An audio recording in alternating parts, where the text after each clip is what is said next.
जय श्री राम, जय बजरंगबली, जय हनुमान, जय बालाजी। दोस्तों, आज की खास वीडियो में हम लेकर चलते हैं एक ऐसे महापर्व की कहानी जब पवन पुत्र हनुमान जी का जन्म हुआ। उस दिन पूरी सृष्टि में अनोखी ऊर्जा भर जाती है, जो राम भक्त की हर मनोकामनाओं पूरी होती है। जो कहानी इस प्रकार है।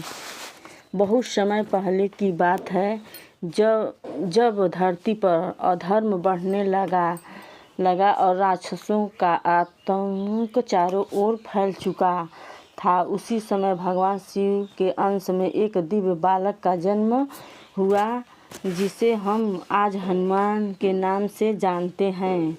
उनका जन्म माता अंजनी और वानर राज केसरी के घर हुआ था।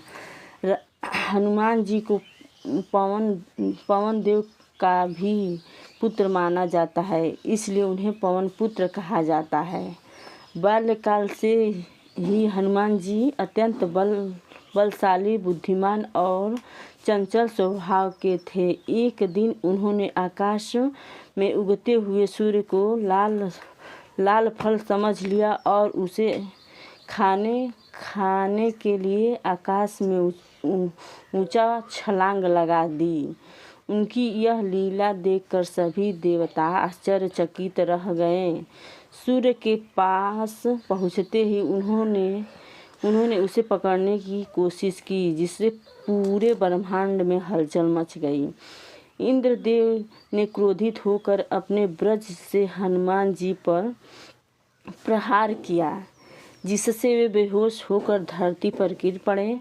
यह देखकर पवन देव बहुत दुखी हुए और उन्होंने पूरे संसार में वायु का प्रवाह रोक दिया। इससे सभी जीव जंतु संकट में पड़ गए। तब सभी देवताओं ने मिलकर हनुमान जी को अनेक वरदान दिए, असीम शक्ति, बुद्धि और अमरत्व का आशीर्वाद। इसके बाद पवन देव शांत हुए और संसार में फिर से जीवन लौट आया। समय बीतता गया और हनुमान जी बड़े हुए। एक दिन उनकी मुलाकात राम से हुई। उस क्षण से ही हनुमान जी ने भगवान राम को अपने आराध्य मान लिया और जीवन भर उनकी सेवा में समर्पित हो गए।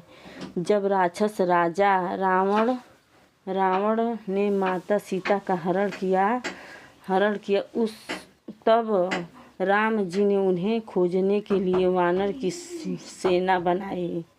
हनुमान जी इस कार्य में सबसे आगे थे। समुद्र के किनारे खड़े होकर सभी वानर सोच में पड़ गए कि लंका कैसे पहुंचा जाए।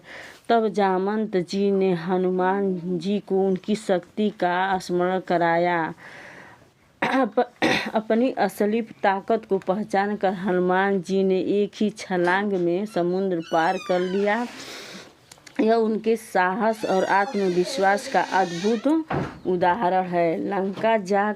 लंका पहुंचकर उन्होंने माता सीता को अशोक वाटिका में खोज निकाला और उन्हें भगवान राम का संदेश दिया। माता सीता ने उन्हें अपनी चूड़ामणि देकर राम जी को देने को कहा। इसके बाद हनुमान जी ने लंका में रावण के सैनिकों को पराजित किया और अपनी पूंछ में आग लगाकर पूरी लंका को जला दिया। जब वे वापस लौटे तो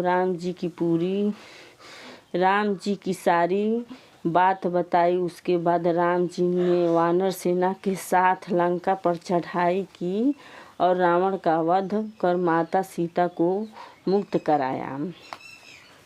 इस पूरे युद्ध में हनुमान जी का योगदान अत्यंत महत्वपूर्ण था।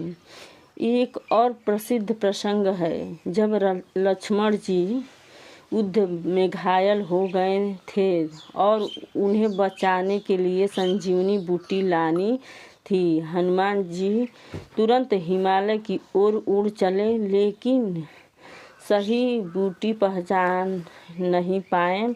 तब उन्होंने पूरा पर्वत ही उठाकर राम जी के पास ले आए। इससे राम जी का जीवन बच गया। इससे लक्ष्मण जी का जीवन बच गया। हनुमान जी केवल बल और वीरता के प्रतीक हैं, बल्कि वे भक्ति, सेवा और निस्वार्थ प्रेम के भी आदर्श हैं। उन्होंने कभी अपने पराक्रम का घमंड नहीं किया, बल्कि हमेशा अपने प्रभु राम की सेवा को ही सर्वोपरि माना।